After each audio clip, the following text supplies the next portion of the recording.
another episode of All Inclusive with two U's for you and you. I'm Nikki. I'm Mia. Today we're going to discuss having a mate with a disability. It's something that may or may not go on in people's relationships, but because we have like first-hand insight on it, we figure our story may can help somebody else. If anybody have any questions, y'all can leave it down in the comments, and we can chat back and forth about it. We're gonna talk about how it affected me, how it affected my wife, how it affected my family and my friends. So, Mia, I guess without further ado, we're just gonna get into it. Alright. So, first of all, just tell us a little bit about yourself. Like, what was life like before MS? And MS is multiple sclerosis for y'all who don't know, or that's the disease, y'all. Yeah. Because we didn't even say what was the disease, but that's it. What was life like with? No, before you were diagnosed, like, what were you, how were you like? What's going on in your life? Well, at the time of diagnosis, I was 25 years old. That was back in 2012, y'all, so let's do the math here. At the peak of my life, of course, I was working 2 jobs. At the time, I was working a finish line job, and another time I was working another job that was more physical, demanding. So it took me for a loop. I was living my life, you know what I'm saying? Doing what a 25-year-old would do. Out here just trying to make some money, have some fun. So what, you're out here, you're living your life. What happened that made you, like, what happened? What went on in your life that was like, did you have symptoms? Like, okay, did you just happen to go to the doctor one day? Like, let us know. So I want to say, how you have symptoms and you ignore them because you really like, oh, okay, that's nothing. I honestly thought I had ashy, dry hands. That was probably like maybe the first symptom. My hands were feeling really dry to the point where I couldn't feel them. So I was buying shea butter, lotion. I'm like, man, I need to find another type of lotion. Fast forward on my physical demanding job, I noticed a lot of gait issues, and gait is walking straight. I was walking crooked, stumbling, almost kind of like I was drunk. It was bringing a lot of attention to the uppers in the positions. Working my finish line job, I've noticed that I was kind of like bumping into shoe boxes or holding on to stuff more frequently, getting shoes from the back, and it was just kind of like, and I don't know what's going on really. It was just all a scary time where I did not know what was going on. And that was in the beginning. So ashy hands are a symptom? No, it was the numbness from my hands, and I just thought they was so dry to the point where I'm like, damn, my hands, I can't feel them. So I just thought I needed some lotion. Okay, so Gotcha. It wasn't. I'm sitting here like, that dry hands. Yeah. It wasn't the dry hands. It was your hands and feeling numb. Right. It was numbness in your fingers. Okay. Okay, so that led you to do what? One day at the strenuous job, a lot of people thought I had a heat stroke. I was in Atlanta, I can't say that. So it was, the weather was hot and nice out there. Working, and I got exhausted. And I went in, they were giving me water. Kudos to them, because they love me out there. It was like, okay, maybe you had a heat stroke. You need to to go home, and my stubborn trying to get that money was like, I'm not going home. I'm good. Just give me some water. It's just hot outside. So I end up going to the emergency room because they demanded me to. And the emergency room, this was June of 2012. And they ended up giving me a brace. They gave me some medicine. I think it was like gabapentin or something like that, or a steroid. Telling me I need to go see a neurologist. Now this is June. In July we had a trip planned for my nephew to go to Disney World. So coming at a time like that, I was like, oh, what is going on? Because we got this trip planned. I don't want to be doing all that. So we did tests, and the results did not come back until after our Disney trip. So man, I went back to work. They gave me steroids because they didn't know what it was. I went back to work, but I was taking it easy. July came, trip went. We went to Florida. I ended up falling out in Florida. I mean, falling straight down, hitting the ground in Florida. Panicked my mama like crazy. We didn't know what was going on at the time. I couldn't hold my bladder. Like, my bladder was messed up because I couldn't hold my bladder.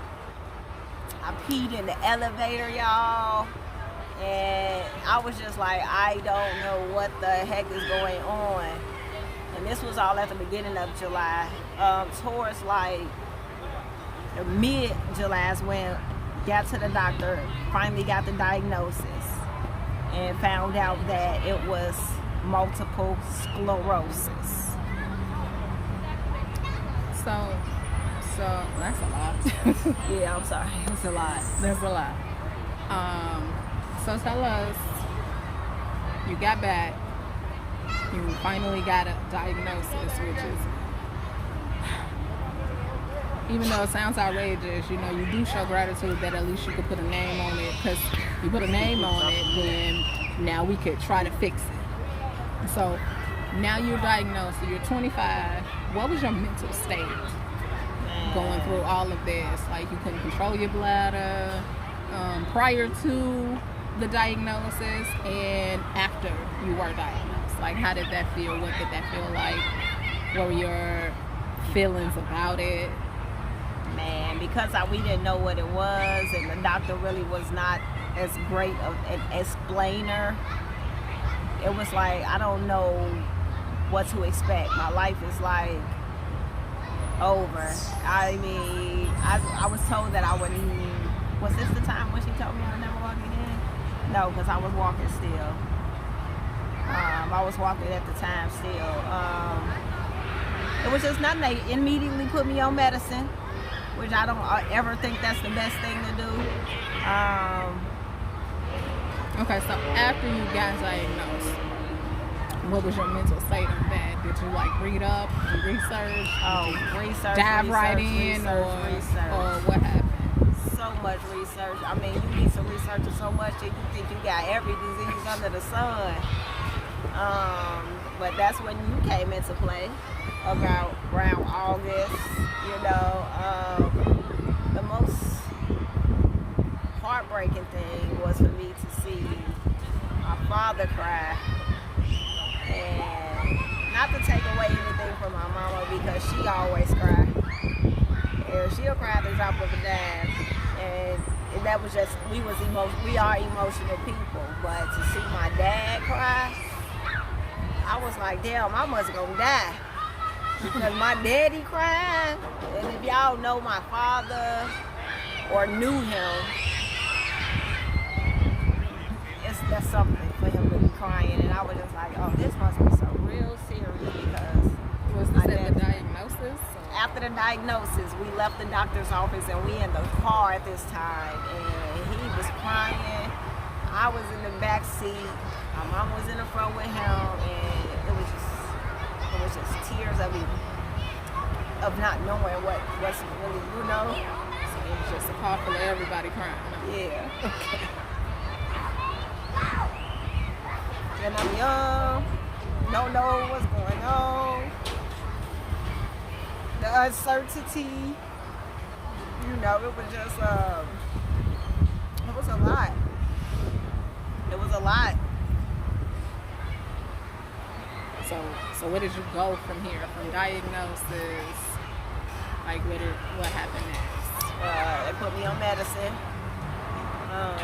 And truthfully, when I got on this type of medicine, which I will remain nameless. If y'all want us, if anybody needs to talk about it, we can talk about it.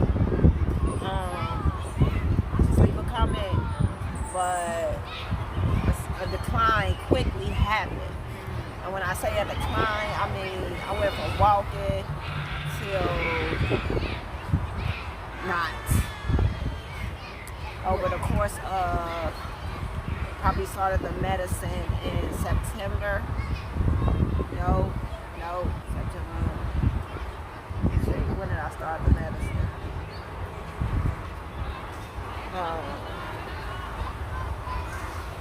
Whatever the case,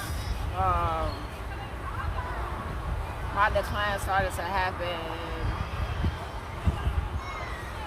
like around September, October.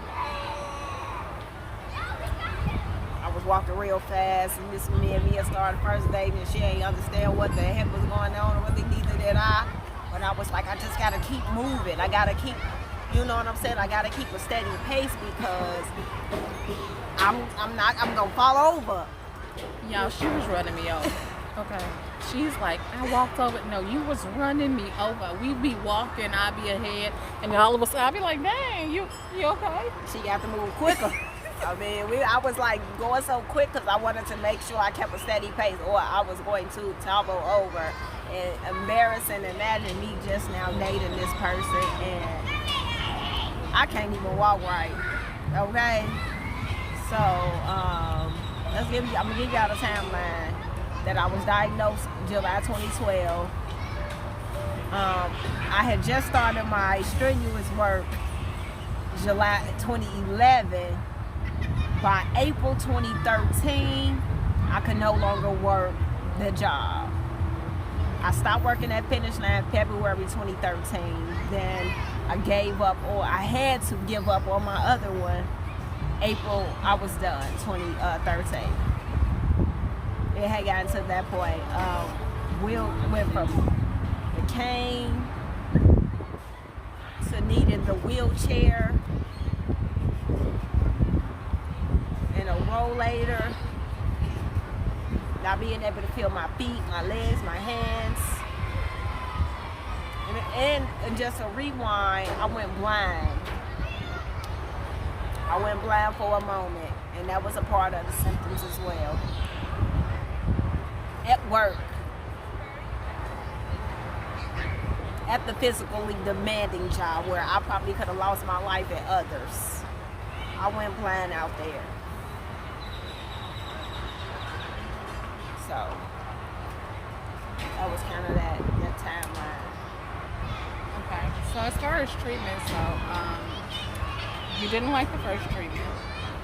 Tell us more about the treatments. Was it one treatment you didn't like, then you get on the next one and you was good?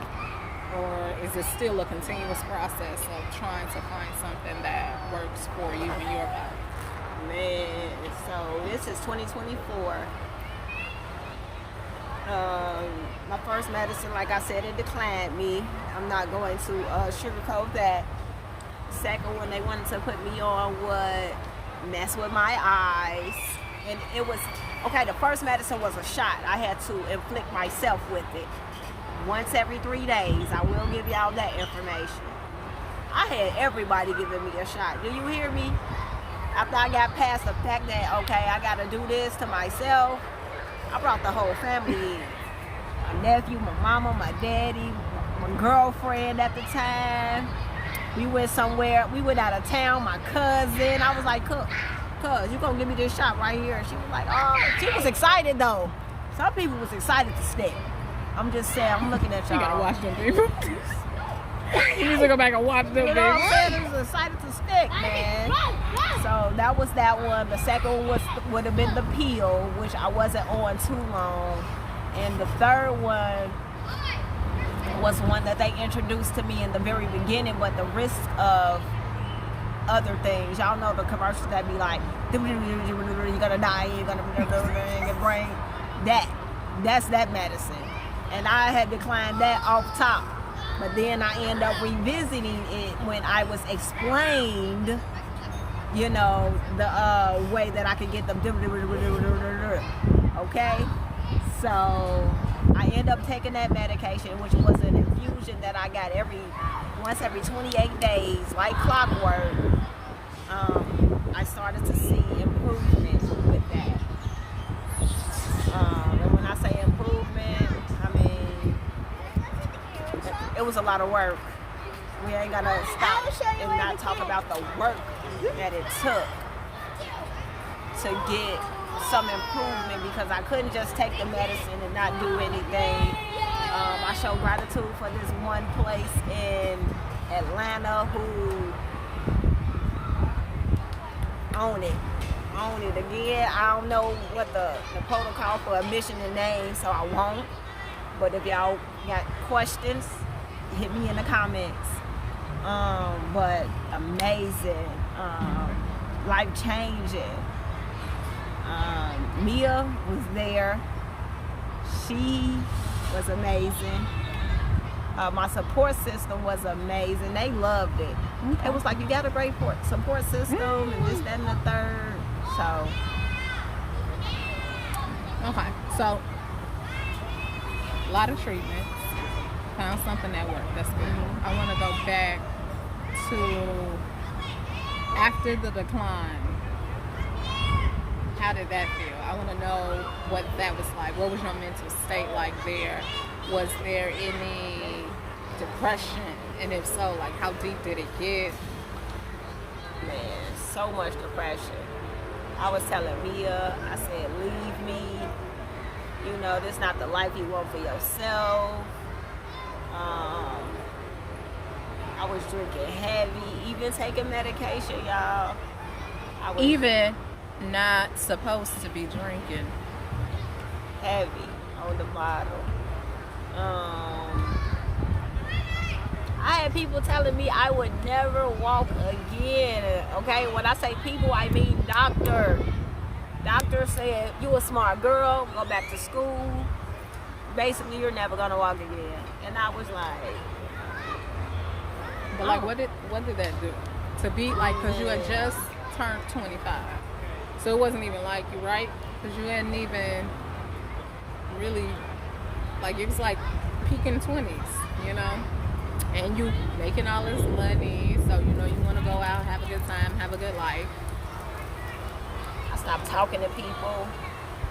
My social media went from here to here. I even had people that tell me, and this person probably don't even know this.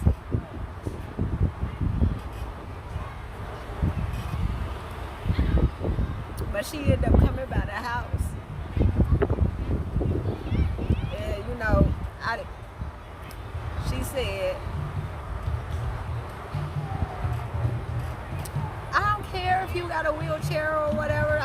She said, we can throw that bitch in the back of the car and we can roll out.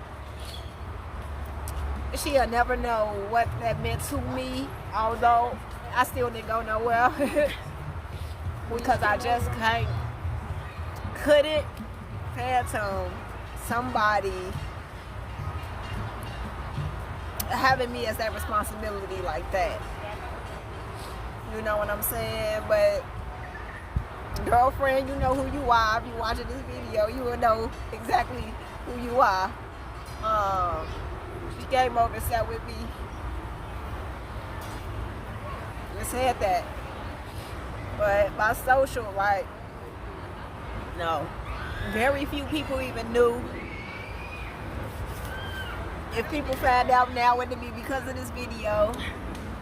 Was that on purpose? On purpose. Wasn't nothing to talk about. You know, nothing to talk about. So you definitely would say there was a form of depression. Yeah, that. So how long did that last?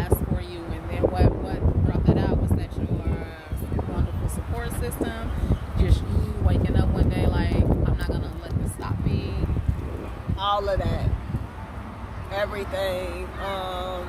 My support system. I show gratitude for my now wife. I show gratitude to my mom, my dad. The spirit is with us right now. My nephew. I show gratitude for everybody. I don't want to miss out on nobody, so I'm not going to name names. I'm only going to my brother, people who were helping me up off the ground. Get to the point where your brother just seeing your grown ass naked and having to put you on the toilet because you couldn't even get up. My brother, okay? That was him. I was like, man, this shit crazy. And another moment that I had when I felt water again on my hands.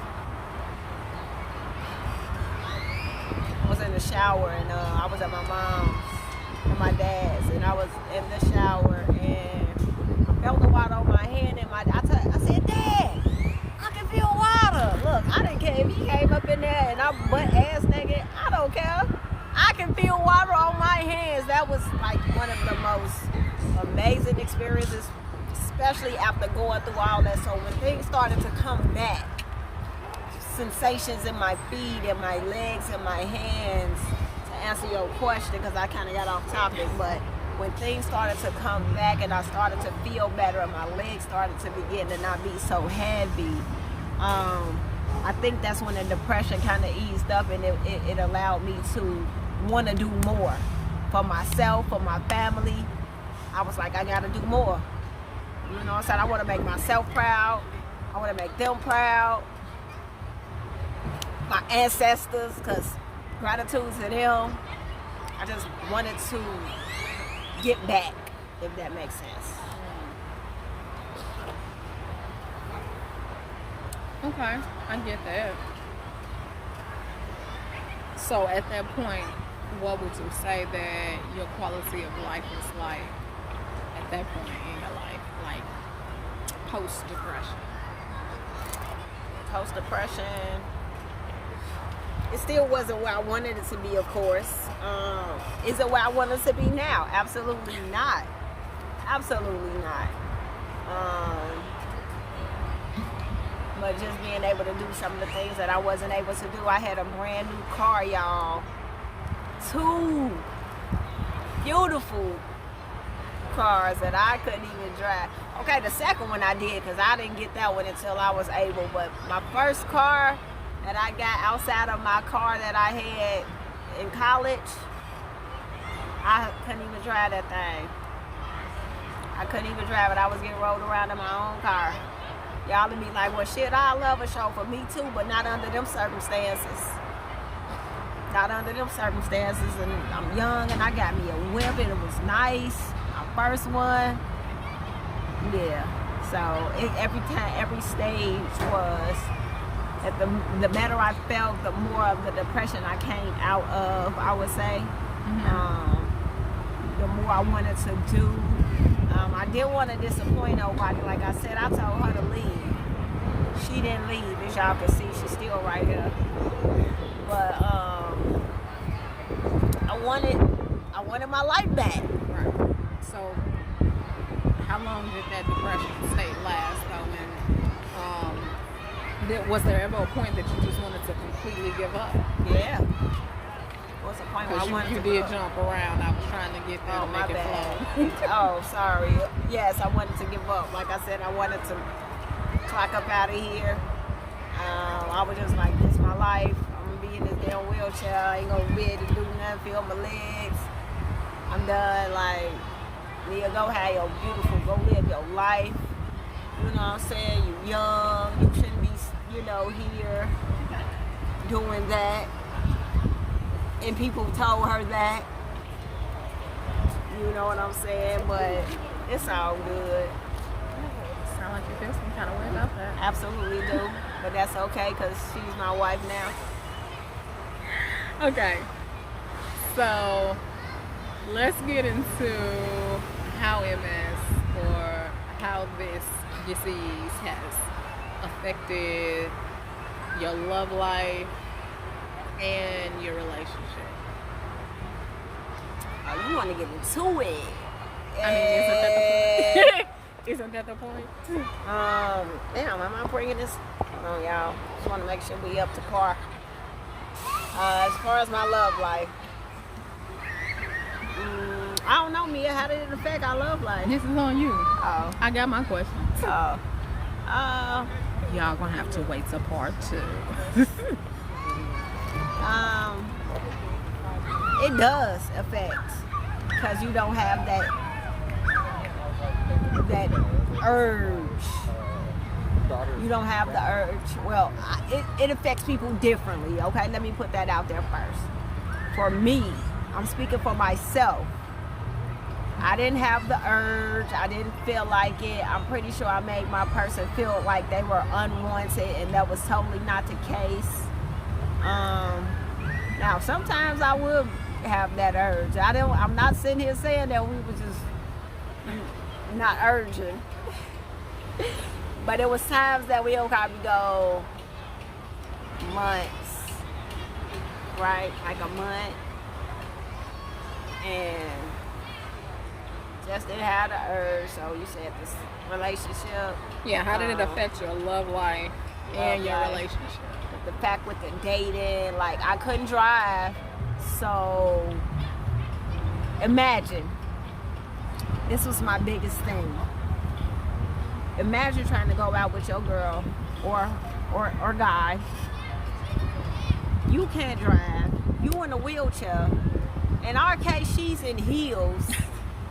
And she pushing me in the freaking wheelchair. I'm like, no, I'm not doing that. I am not letting you push me around in no fucking wheelchair in no heels. I just couldn't. I couldn't.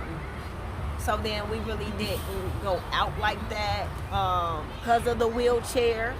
Who want to be carrying, putting the wheelchair in and out of the car? All that.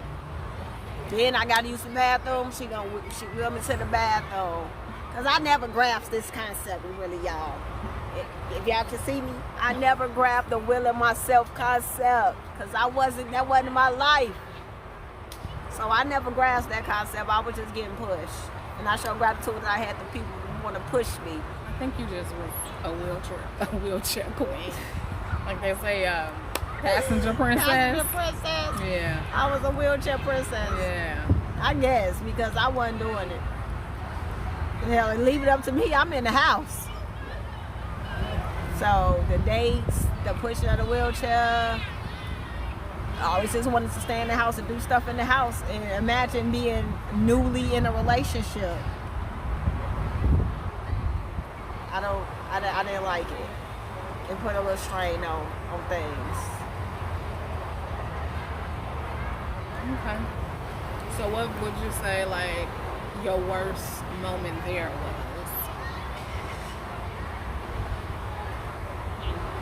What peaked that you was like, you should just go? I told you, because I just didn't see the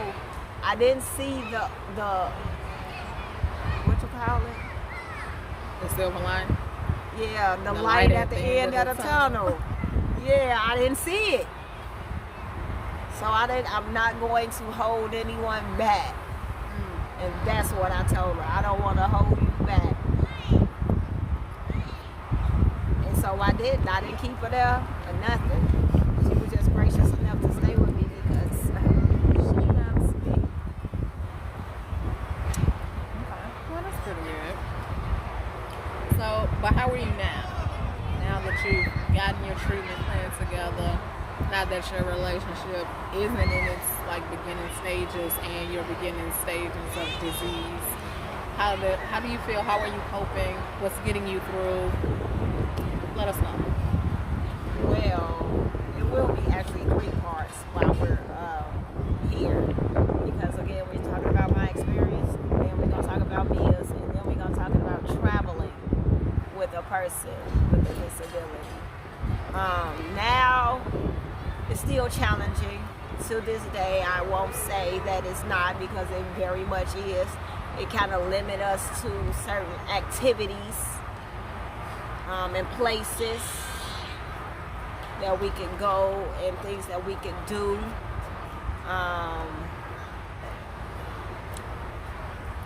I could take accountability for that as well, because if I do what I am supposed to do as far as diet and exercise and things of that nature to its full benefit, I feel like I could be doing much better than what I am doing now.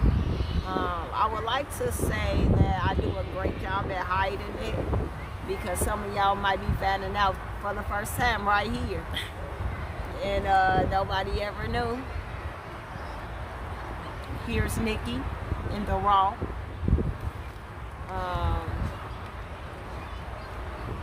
But yeah. Okay. That's good. So, is there any advice that you would give to someone with your story or a similar story? Someone who may be that 22 to 25-year-old with that diagnosis, or even someone who's gotten diagnosed a little later in life.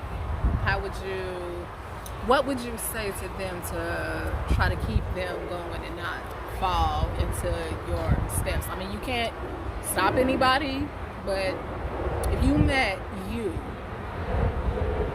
at 25 going through this, what would you tell you?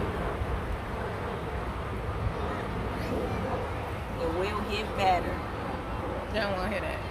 You definitely don't. They don't want to hear that. What else you got? And to be honest, anything that you could tell a person, anything that you could, ooh, the wind blow my hair, anything that you could think you want to tell a person to give your advice, it's not, because I had people who were also diagnosed with MS, and they were working the physical job that I had like this. And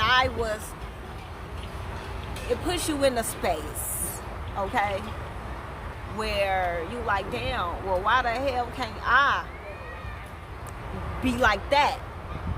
But everybody's journey is different.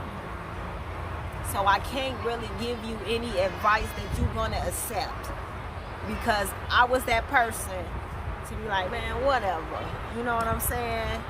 So for me, it's just mind over everything. That's the best advice. If you got it in your head that you're going to be in bed, in this chair, not seeing life, then that's exactly what's going to happen. But if you put it in your mind that I'm going to live. I'm going to have a good quality of life. I don't want to be in a wheelchair. I don't want to have people looking after me every second. Then you going to get your shit together. So at the end of the day, it's the mind over everything. That's all I can say, honestly, because anything else that I can say, I know you don't want to hear it. I didn't want to hear it. That's it. That's just the truth. And that's it, y'all. So we appreciate y'all for tuning in to this episode of All Inclusive with Mia and Nikki. Y'all stay tuned for part 2. Always remember to like, comment, and subscribe. And if y'all got any questions y'all want to ask, don't hesitate to put them in the comments. I'll answer the comments. I'll respond. I'll reply with a heart or a reply. Or if it gets a little bit personal, then we can take it a little step further so that nobody will be in your business, nobody will be in mine. Also, hit that notification bell so that you'll know when part 2 and part 3 drop. Y'all have a good day.